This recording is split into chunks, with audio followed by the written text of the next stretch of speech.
የዶክተር አብይ አህመድ ውልደትና አስተዳደግ ታሪክን በታላላቅ ሰዎችን ትከሻ ላይ ይገነባል።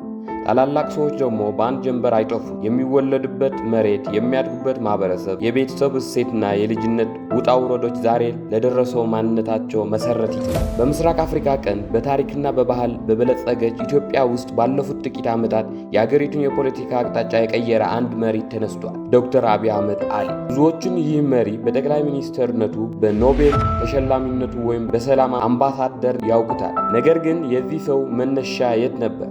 የልጅነቱ ህይወት ምን ይመስል ነበር? ዛሬ ለደረሰው የአመራር ብቃትን የአስተሳሰብ አድማስ መነሻ የሆነው ያደገበት አካባቢ ምን መልክ ነበረው? በዚህ ልዩ ዘጋቢ ፊልም የዶክተር አብይ አህመድ ውልደት፣ የልጅነት ጊዜ፣ የቤተሰብ አስተዳደግና እስከ ወጣትነት የነበረው ሙሉ ታሪክ በዝርዝር እንቃኛለን። ወደ በሻሻ እንጓዝ። የበሻሻ ምድርና የውልደት ታሪክ ከአዲስ አበባ በስተደቡብ ምዕራብ ወደ 400 ኪሎ ሜትር ገደማ ሲጓዝ በኦሮሚያ ክልላዊ መንግስት በጅማ ዞን ስር የምትገኘው አንዲት ታሪካዊ ከተማ ትገኛለች። በሻሻ በኢኮኖሚ በዋናነት በቡና ምርት የምትታወቅ፣ ነዋሪዎቿ የአብዛኛው በግብርና የሚተዳደሩባት ተፈጥሮ ያደላት ለምለም ስፍራ ናት። ይቺ ከተማ የብዙ ባህሎችና እምነቶች መገኛ ነች። ነሐሴ 9 ቀን 1968 ዓ.ም እንደ አውሮፓውያን አቆጣጠር ኦገስት 15 1976 በዚህ ውብ መንደር ውስጥ አብይ አህመድ ተወለደ። አብይ የተወለደበት የኢትዮጵያ ብዝሃነት ፍጹም በሆነ መልኩ የሚያንጸባርቅ ቤተሰብ ውስጥ ነው። አባቱ አቶ አህመድ አሊ በአካባቢ ማህበረሰብ ዘንድ ትልቅ በሬታ የነበራቸው የሙስሊም የኦሮሞ ተወላጅ እና ታዋቂ ገበሬ ነበሩ። እናቱ ወይዘሮ ትዝታ ወልዴ ደግሞ የአማራ ተወላጅና የኦርቶዶክስን ክርስትና እምነት ተከታይ ነበረች። ይህ በሃይማኖትና በባህል የተደበላለቀ ቤተሰብ ለአብይ የመጀመሪያ የህይወቱ ትምህርት ቤት ነበር። በአንድ ጣራ ስር እስልምናና ክርስትና፣ የኦሮሞና የአማራ ባህል ተከባብረው ተስማምተው ይኖሩ ነበር። አብይ ለአባቱ 13ኛ ልጅ ሲሆን ለእናቱ ደግሞ 6ኛ የመጨረሻው የቤት ፍሬ ነው። አብይ በተወለደበት ወቅት ኢትዮጵያ በከፍተኛ የፖለቲካ ትኩሳት ውስጥ ነበረች። የዘውድ ስርዓቱ ወድቆ ደርግ የስልጣን ኮርቻውን የጨበጠበት፣ የአብዮት ናፍቆትና የእንቅስቃሴ የናኘበት ወቅት ነበር። በመሆኑም ቤተሰቦቹን በወቅቱ የነበረው አገሪቱን ሁኔታ በማንጸባረቅ መጀመሪያ ያወጥለት ስም አብዮት የሚል ነበር። ይህ ስም በኋላ ላይ ወደ አብይ ተቀየረ። የቤተሰብ ተጽዕኖና የእናቱ ትንቢት በአብይ አህመድ አስተዳደግና ስብዕና ግንባታ ላይ የእናታቸው የወይዘሮ ትዝታ ወልዴ ሚና እጅግ ከፍተኛ እንደነበር ይነገራል። ወይዘሮ ትዝታ ልጃቸውን አብይ በልዩ ትኩረትና እንክብካቤ ያሳደጉ ጠንካራ እናት ነበሩ። በተለይም በልጅነቱ ይነግሩት የነበረው አንድ ታሪክ ዛሬም ድረስ በብዙዎችን ዘንድ ይነሳል። እናቱ ገና በልጅነቱ ለአብይ ይነግሩት የነበረ ትንቢታቸው ቃል ነበር። አንተ ልዩ ልጅ ነህ፣ ወደፊት ትልቅ ቦታ ትደርሳለህ፣ የአገሪቱን መሪ ትሆናለህ እያሉ ይመክሩትና በውስጡ ትልቅ እምነት ይዞርበት ነበሩ። ይህ የእናቱ ቃል በሕፃኑ አብይ አእምሮ ውስጥ ትልቅ አሻራ ጥሎ አለፈ።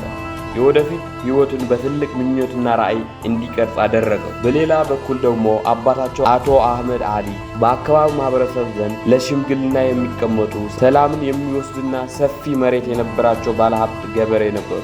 አብይ ከአባቱ ማህበራዊ ግንኙነት፣ ሰዎችን ማክበርና በችግር ጊዜ እንዴት መፍትሄ መፈለግ እንደሚቻል ተምሯል። አባቱ ሙስሊምና እናቱ ክርስቲያን በመሆናቸው ምክንያት በየዓመቱ የሚከበሩ የሁለቱም እምነቶች በዓላት በደስታና በአንድነት ያከብሩ ነበር።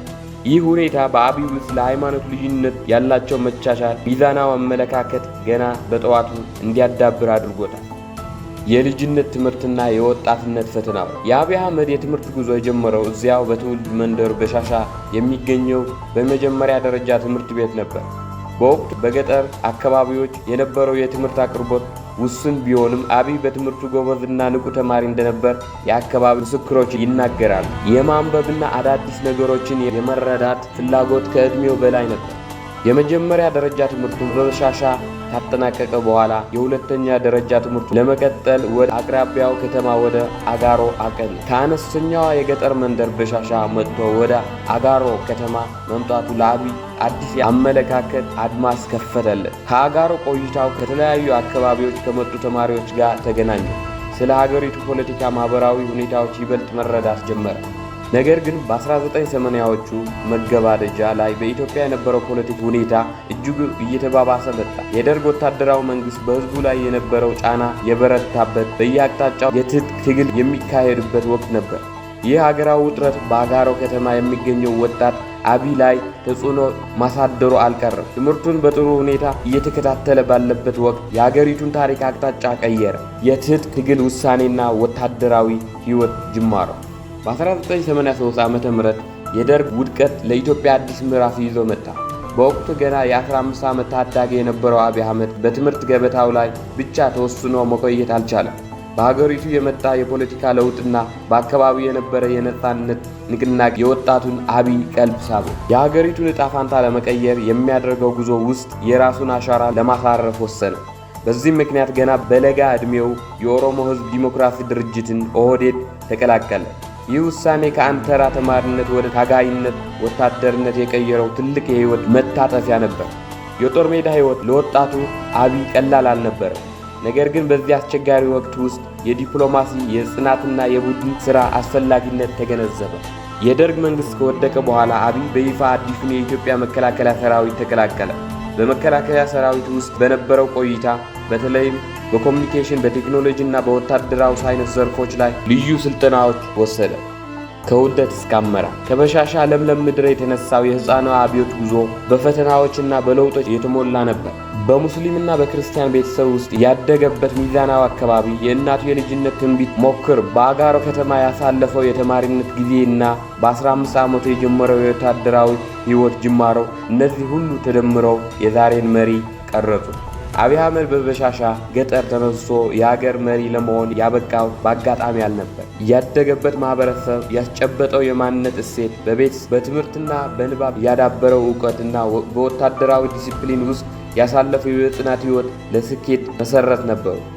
ይህ ከበሻሻ እስከ አዲስ አበባ የዘለቀው ታሪክ የአንድን መሪ ውልደትና አስተዳደግ የሚያሳይ ደማቅ የህይወት ምዕራፍ ነው። የዶክተር አብይ አህመድ የልጅነት የወጣትነት ታሪክ በዚህ መልኩ ተጠናቆ ወደ ቀጣዩ ትልቅ የሀገሪቱ አገልግሎትና የፖለቲካ ምዕራፍ ያሸጋግራል። በክፍል 2 የዶክተር አብይ የከፍተኛ ትምህርት ቆይታ፣ በኢንፎርሜሽን መረብ ደህንነት ኤጀንሲ ኢንሳ የነበረውን ሚናና ወደ ስልጣን ማማ የወጣበት ሙሉ የፖለቲካ ጉዞ ይዘን እንቀርባለን። እስከዚያው ሰላም ቆዩ።